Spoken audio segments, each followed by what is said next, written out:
कौन अटे परमेश्वर को वाक्य अटे प्रिय भाई भौणी मान एई दिन मानकरे आमे क्रिश्चियन बोली कहूछु किंतु आमे वाक्य केते जानू ता बड़ विषय आमे वाक्य केते पढू सठिक शिक्षा केते ग्रहण करू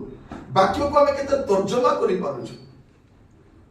भूल शिक्षा और ठीक शिक्षा को आमे केमती बारी पारुछु से बड़ विषय अटे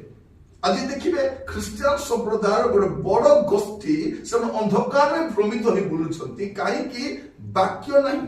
वाक्य ही आपण को रास्ता दिखाई थाए वाक्य ही आलो प्रदान करि थाए वाक्य ही प्रदीप अटे आपण ठीक रास्ता रे जाउछंती ना नाही वाक्य ही सहायता करे यदि वाक्य नथिबो आपण भ्रमित हेबे आपण वाक्य जदि नथिबो कोनोसी ना कोनोसी प्रचारक बा बालक बा सेवकर शिकार आपण हेबे कारण वाक्य नहीं आपण जो जानि पारु नांती कोटा ठीक कोटा भूल वाक्य बिना गोटे बृहत गोष्ठी अछंती जो बाइबल बिना बंचुछंती से माने मोबाइल को पसंद करती टीवी को पसंद करती वाक्य सुनिबा को पसंद करती किंतु वाक्य को पसंद करती नहीं बाइबल को पसंद करते बाइबल आपण केते पढंती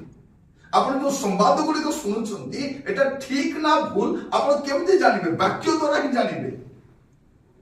आपण लोक कथारे नुहे लोक माने नुहे बाइबल एटा परमेश्वर वाक्य अटे